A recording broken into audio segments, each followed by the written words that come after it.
Hi sa lahat! Magandang gabi, and it's time for another Learn Tagalog video. And tonight's topic, let's learn how to say few Tagalog phrases that I have already posted on Learn Tagalog's Facebook wall. At kahit na inilalagay ko yung mga syllables, or even though I always put the syllables in there, I know it's a lot easier. If you guys can hear how to say those words. So, start na tayo. Let's start.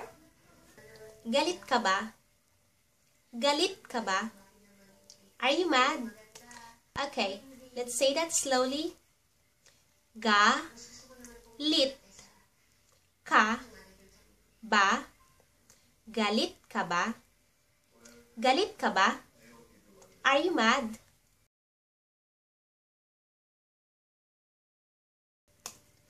At para sabihin, and to say, are you serious? Seryoso ka ba? Seryoso ka ba? So ka ba? Seryoso ka ba? Seryoso ka ba?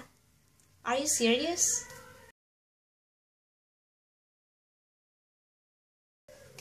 At para sabihin, and to say, are you happy?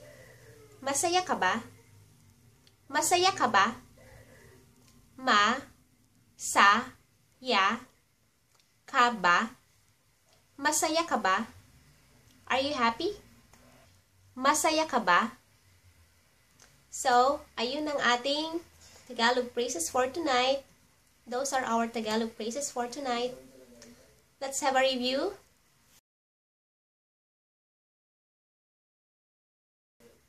Para sabihin, are you mad? Galit ka ba? Galit ka ba? At, are you happy?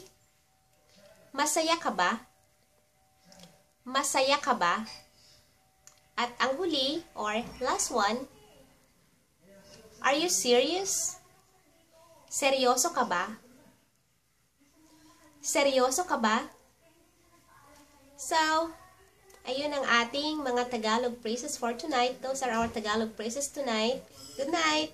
Bye-bye!